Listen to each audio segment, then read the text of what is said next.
Falar de problemas, tinha muito para falar, né?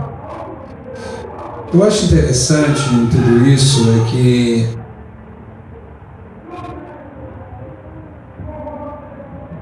a glória de Deus sobre as nossas vidas, ela nos dá a certeza de que esses problemas, eles não são duradouros. É um instante, é um momento.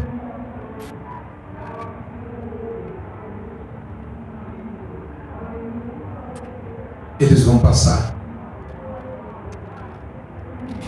O que temos é que esforçarmos e fazer a vontade do Senhor, porque isso nos dá a maior garantia de que este gozo inefável que recebemos da parte de Deus, ele vai realmente durar para sempre. Porque a palavra de Deus diz que aqueles que fazem a vontade de Deus, esses sim duram para sempre. Interessante no texto que a diaconisa Jolie deu e nos deu esta explicação. Interessante que quando Jesus ele está falando ali de seara, ele não está falando de uma seara para ser cultivada. Ele está falando de uma seara para ser colhida. Então, lá diz que, algumas versões falam seara, mas a mais correta é colheita. Ele diz: a colheita é grande, mas os ceifeiros são poucos. Por isso vos digo, roguem ao dono da seara para que envie trabalhadores para esta colheita. Deus, ele de maneira nenhuma, ele cobra de nós aquilo que nós não temos a capacidade para fazer. Quando ele coloca em nossas mãos, é porque ele viu em nós a capacidade. O rapaz que recebeu um talento, e ele não olhou para si, ele olhou para o seu Senhor. Mas como o olhar dele, os olhos dele eram trevas, ele viu no seu Senhor não possibilidades de compreensão de uma pouca produção, porque ele tinha pouco, ele recebeu pouco. Mas só que esse pouco, bem trabalhado, ele também dá 100%. O 100% de um é o outro. O 100% de 100 é outro 100. E é isso que Deus vai prestar conta conosco, é disso. Daquilo que Ele nos entregou. Às vezes, para alguns Ele entregou um percentual maior, para outros um menor. Mas que não vejamos no nosso Mestre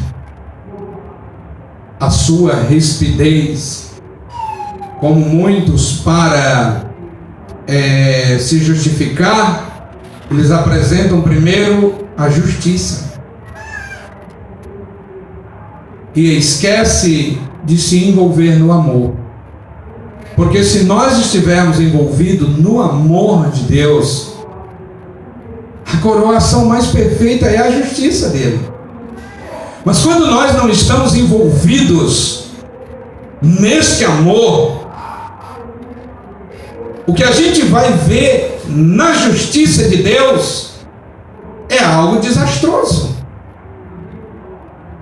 Então, que os nossos olhares, em primeiro lugar, nós estejamos envolvidos no seu amor, para que o nosso olhar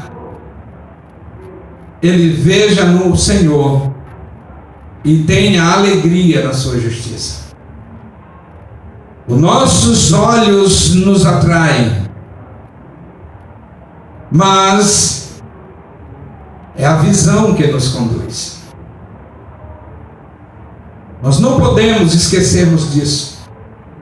O apóstolo Paulo, no capítulo 13 da primeira carta de Paulo aos Coríntios,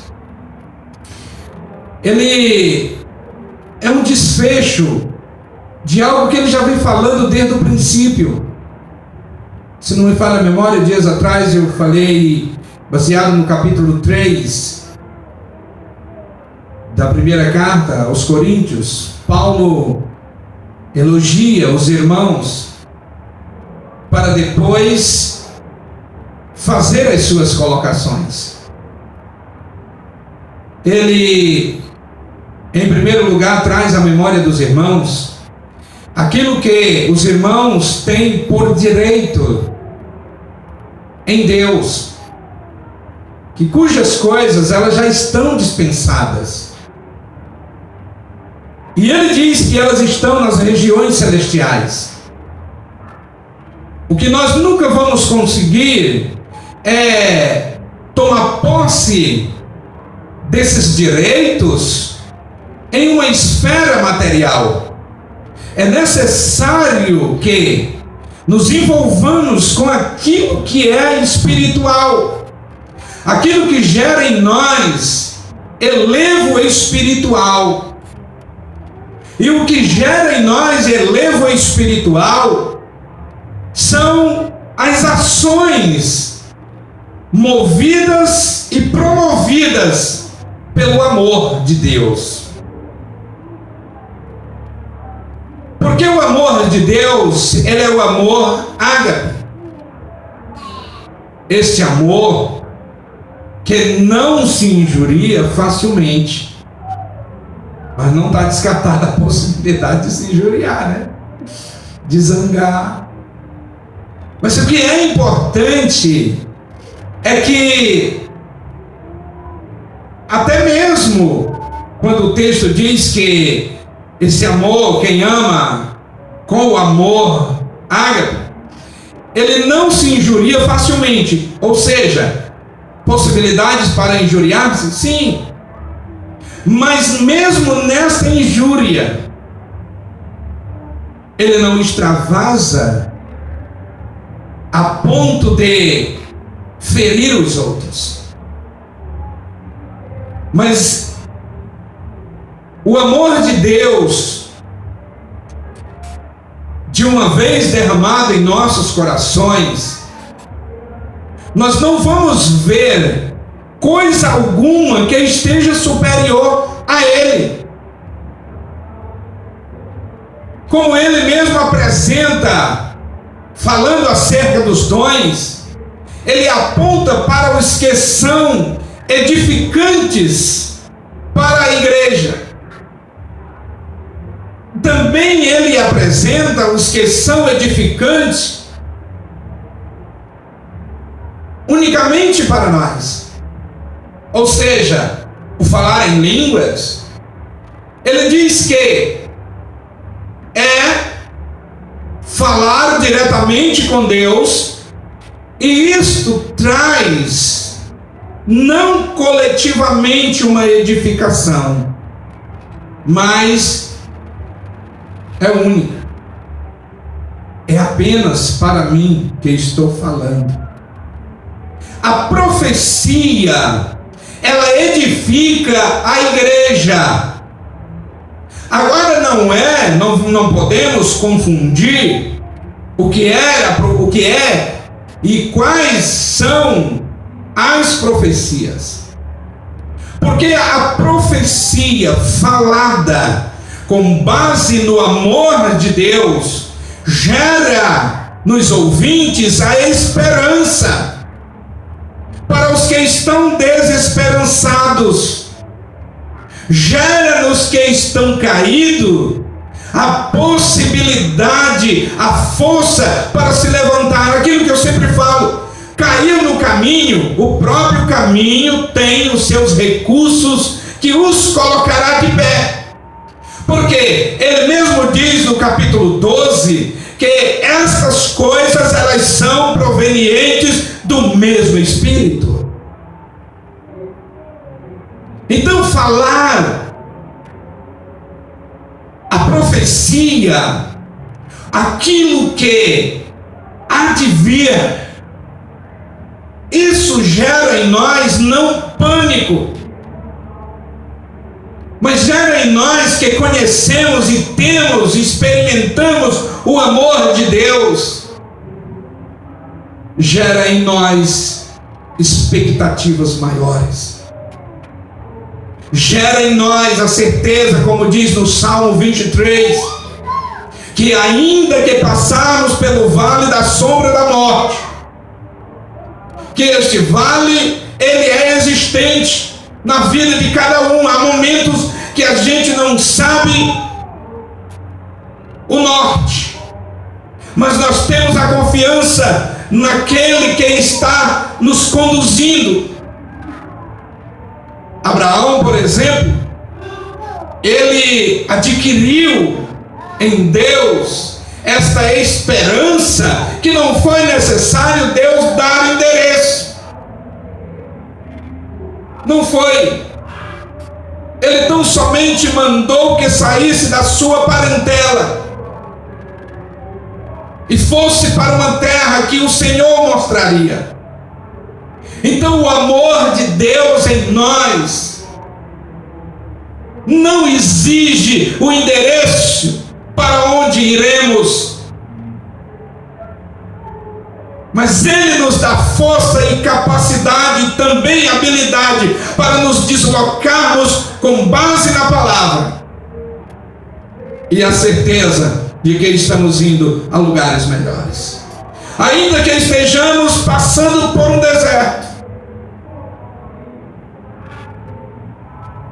Diácono Antônio fez uma leitura que a gente vai perceber que os influentes para a ira de Deus sobre o povo não foi o próprio povo de Israel, o próprio povo de Deus.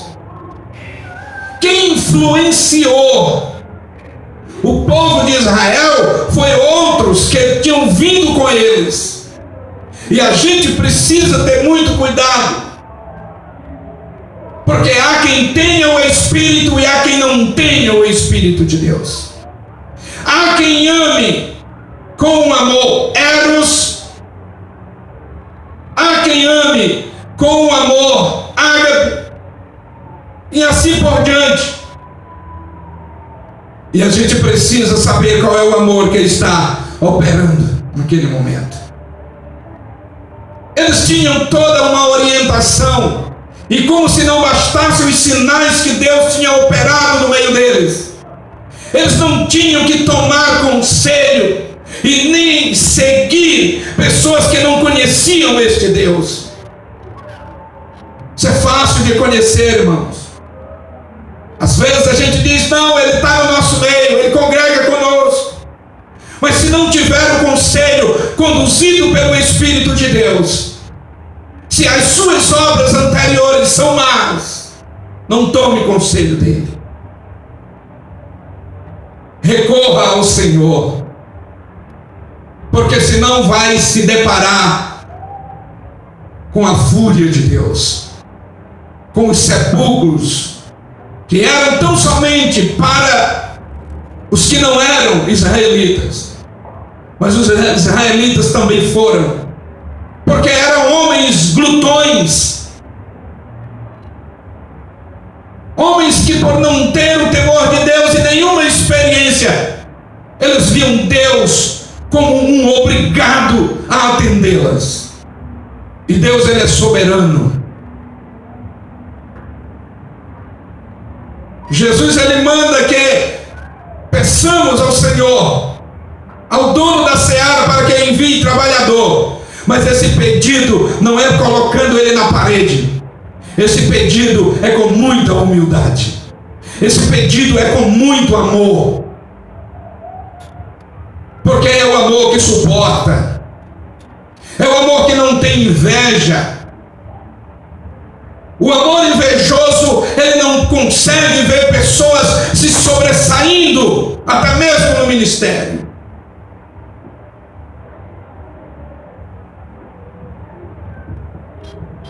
Eles acham que esse sobressair é um favorecimento do pastor.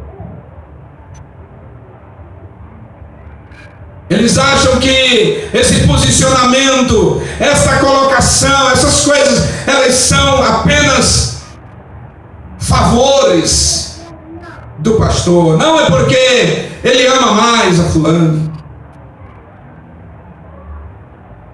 É o queridinho, é o protegido ou a protegida. E às vezes começam a dar nomes.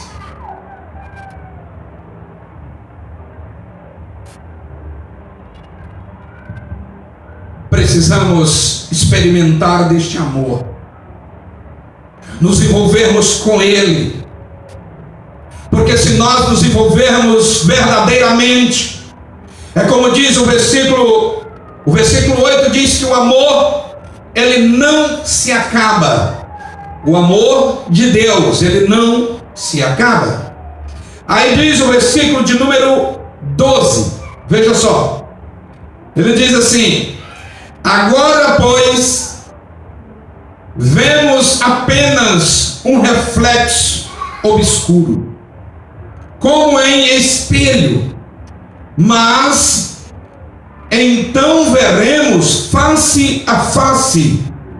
Agora conheço em parte, então conhecerei plenamente, da mesma forma como sou plenamente conhecido.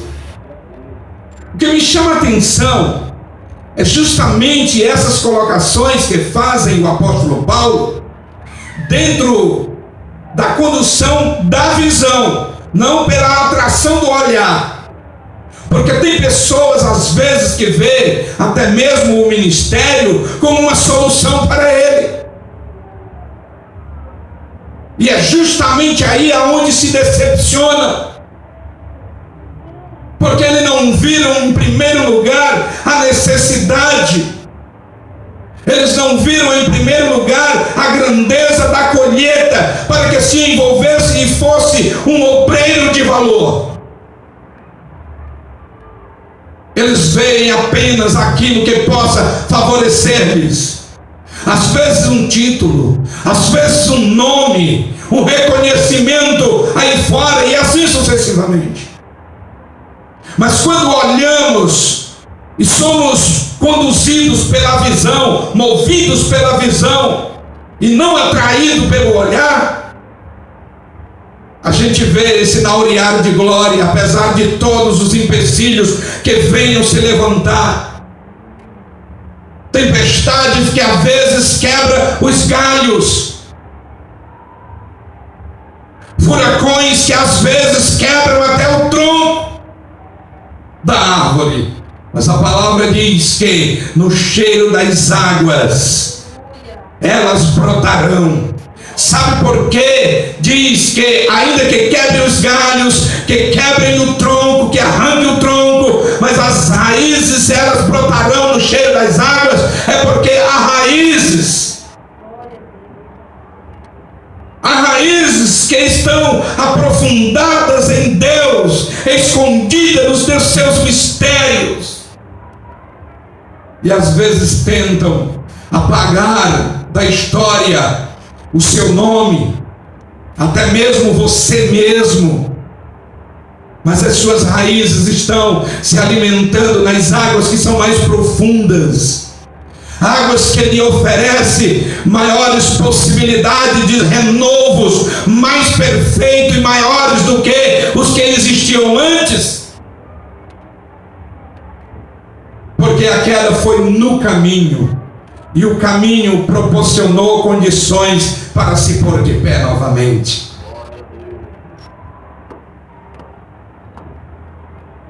Aí ele diz: nós agora estamos vendo tudo embaçado. Eu vou facilitar aqui a fala. Estamos vendo muito embaçado. Mas a esperança e o amor que há em nós gera uma esperança, uma confiança de que nós o veremos face a face. Porque é isso que nesse caminhar nós estamos conquistando com Ele. Nós haveremos de ver plenamente, assim como plenamente nós somos reconhecidos. Qual é o nível de que estamos sendo reconhecidos diante de Deus, como bons obreiros, como obreiros de valor? Se é assim, pois é assim que nós vamos ser reconhecidos diante dele. É assim que nós vamos reconhecer Ele. Porque é a medida. É a medida. Não adianta chegar lá com a carteirinha e mostrar para ele. A gente chega no Shopping Cidadão aí para solicitar um documento, você precisa apresentar outro. Lá na Glória não. Lá são a maneira que você fez aqui. É como você fez que vai repercutir lá. Lembra daqueles que expulsavam demônios, que curavam enfermos, oravam e a coisa acontecia, mas eles faziam para a sua glória, eles não faziam com amor, eles não faziam como no texto que a diaconisa leu, que Jesus olhou para aquele povo e se compadeceu de íntima compaixão. Por quê? Porque eles eram como ovelhas que não tinham pastor, e por isso ele se prontificou a cuidar deles. Foi assim que Deus olhou, diz Deus, e aí o Senhor olhou para essa terra, não viu nenhum justo. Sabe, quando a gente olha para o ambiente e está vendo as impossibilidades, mas você se compromete em ver, em gerar possibilidades para que as coisas se mudem, ou se modifiquem, melhor dizendo, é isso. O que está acontecendo? É algo que está desorganizado. Em vez de procurar o que está, porque é a pessoa que não está organizando, que tal nós mesmos nos comprometemos com isso, para organizarmos? Queridos irmãos, a maneira que nós fizermos, a intenção daquilo que nós fazemos é como vamos ser reconhecidos. Os camaradas chegaram e disseram: não, nós expulsamos demônio em teu nome, nós curamos enfermos, fizemos prodígios e maravilhas. O Senhor olha para ele e diz: eu não vos conheço, apartai-vos de mim, malditos. Paulo diz aqui: eu o verei plenamente, como plenamente eu sou reconhecido. Como plenamente eu sou reconhecido. E aí no verso 14, no verso 13, ele diz assim: assim permanecem agora estes três: a fé, a esperança e o amor. O maior deles, porém, é o amor. De todas as coisas que são apresentadas desde o capítulo 12, e a gente pode até observar no capítulo 10, ele sempre vem frisando em maior proporção o amor de Deus, o amor que dá e não se cansa, o amor que faz e não depois se exclui, o amor que se dispõe e continua disposto e predisposto. É esse o amor. Porque foi vendo o nível da miséria que nós estávamos, e como se não bastasse, ainda inimigos. Foi isso que aguçou, foi essas inércias que aguçou em Deus o desejo de nos trazer para Ele novamente. Porque Paulo diz que estávamos separados, estávamos excluídos da glória de Deus, mas o seu amor nos trouxe de volta. Há uma poesia de um canto de um poeta aí que eu acho muito interessante, quando ele diz que o seu orgulho tirou ele do jardim, mas o amor colocou o jardim nele. Meu Deus, que amor é esse? Que a gente, sendo inimigo, ele diz: não, mas eu amo ele, eu vou trazer para mim. Está bem distante da gente isso, né? Porque às vezes até de amigos a gente, não, deixa para lá, somos amigos, mas um de lá e outro de cá. Que a paz esteja sobre nós, demonstrada pela comunhão entre nós. Que este amor, que temos a certeza que nunca falha, seja esse o nosso interesse maior